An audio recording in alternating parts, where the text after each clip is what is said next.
There was once a young man named Ethan, full of dreams, yet trapped in his comfort zone. Every morning, he promised himself, "Tomorrow I'll start working hard," but tomorrow never came. Days turned into weeks, and weeks into months, as time silently slipped through his fingers.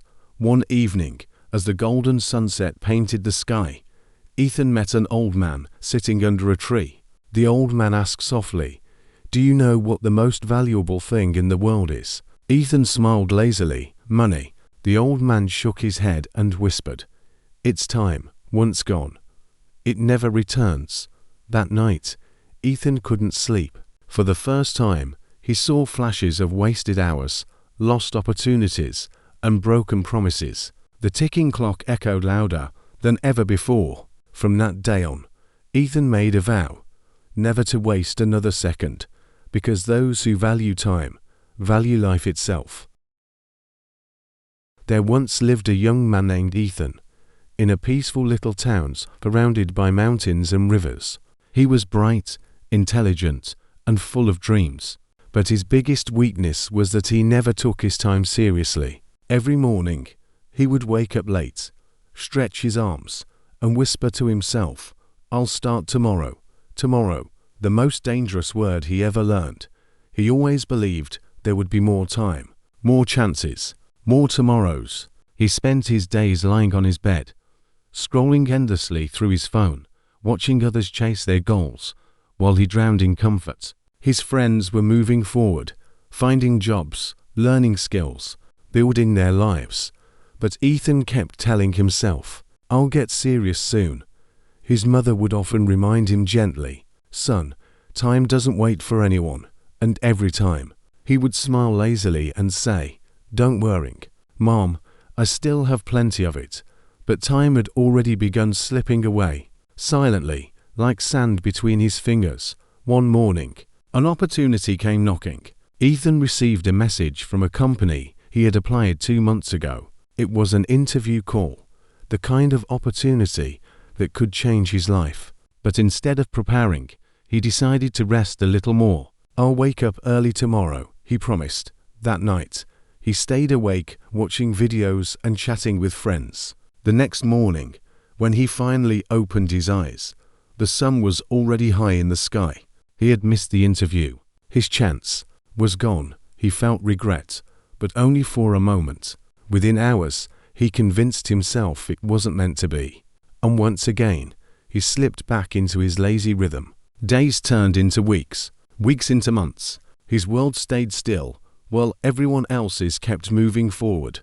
One golden evening, as the sun dipped behind the hills, Ethan wandered through the park. The sky was painted in orange and gold, and the air carried the soft rustle of leaves. Under a large old tree, he noticed an old man sitting quietly, holding an hourglass in his wrinkled hands. The old man looked up and smiled warmly. "You seem lost, young man," Ethan sighed. "Just tired." "Of everything," the old man nodded slowly. "You remind me of someone I once knew. Someone who thought he had all the time in the world." Ethan gave a faint laugh. "Well, I'm just taking life easy. There's no hurry." The old man turned the hourglass upside down. The grains of sand began to fall, one by one. "Do you see this?" he asked. Ethan nodded. Double quotes, "Every grain of sand," the old man said softly, "is a moment of your life. Once it falls, it never returns. The problem is, young people like you never realize it until the glass is almost empty." Ethan's smile faded. He stared at the falling sand, feeling something stir deep inside him. A quiet fear, an uncomfortable truth. The old man placed the hourglass beside him and said, "Life won't wait for you to be ready, son. It keeps moving, whether you move with it or not." Those words echoed in Ethan's mind long after he left the park. That night, he couldn't sleep. The house was silent, except for the ticking of the clock. Tick, tick, tick. Each sound felt heavier than the last. It was as if the clock itself was speaking to him, reminding him of every wasted morning, every postponed plan, every lost opportunity. He sat up and looked at the clock on the wall. "How much time have I thrown away?" he whispered. He remembered the faces of his friends, moving ahead in life, achieving goals he once dreamed of. He thought of his mother's words, of the old man's hourglass, of the countless days he had let slip away. For the first time in years, Ethan felt fear, not of failure, but of time itself. He opened his window and looked at the stars. For the first time, he didn't see endless nights and endless tomorrows. He saw time running out. The next morning, before the sun rose, Ethan woke up. The world outside was still wrapped in silence. He brewed a cup of coffee, sat by his desk, and opened an old notebook filled with ideas and unfinished plans. He smiled faintly. No more waiting, he said. No more tomorrows. He began small. He cleaned his room, wrote down goals, and made a schedule. The first few days were hard. His body resisted. His mind whispered excuses, just rest a little longer. But each time that thought came, he remembered the sound of falling sand. Slowly, his life began to change. He started exercising, reading, and focusing. His mornings became earlier, his nights more peaceful. He no longer wasted time thinking, he acted.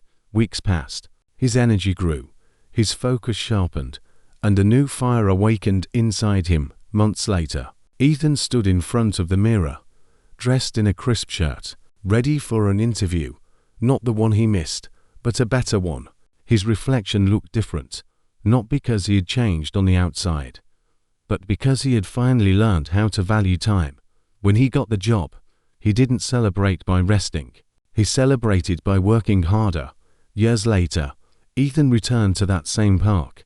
The same old tree stood tall, its leaves dancing in the evening light, and under it sat the same old man, now even older, still holding the hourglass. Ethan smiled and walked up to him. "I kept your lesson," he said. The old man looked up, recognized him instantly, and chuckled softly. "You look different. I finally understood what you meant," Ethan said. "Time doesn't wait. It just moves. And I learned to move with it." The old man handed him the hourglass. "Then this no longer belongs to me," he said. "Keep it, as a reminder that every moment matters." Ethan took the hourglass gently. The golden light of the sunset reflected off the glass, and the falling sand glowed like tiny sparks of life. He whispered, "Thank you." The old man smiled. "Don't thank me. Thank time for giving you another chance." As Ethan walked away, the sun dipped below the horizon, painting the sky in shades of gold and crimson. The gentle sound of the wind through the trees felt like a whisper from the universe itself, reminding him that every tick of the clock is a gift, not a guarantee. He realized that time is the most powerful teacher, silent yet unstoppable. It doesn't speak, but it shows. It doesn't punish, but it reveals. From that day onward, Ethan never took a single hour for granted. He woke up early, worked hard, and helped others realize the same truth. He began giving talks about self-discipline and purpose, inspiring hundreds of others who were once like him. And every time he looked at the hourglass, he remembered where it all began, under that old tree, with a man who taught him that the greatest wealth in life isn't gold or success. It's time.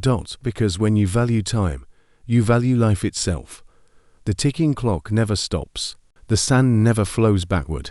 The days you waste today are the dreams you'll lose tomorrow. So make the choice. Start now, live now, act now, before the glass runs empty. And remember, time doesn't wait for those who wait. It rewards those who move.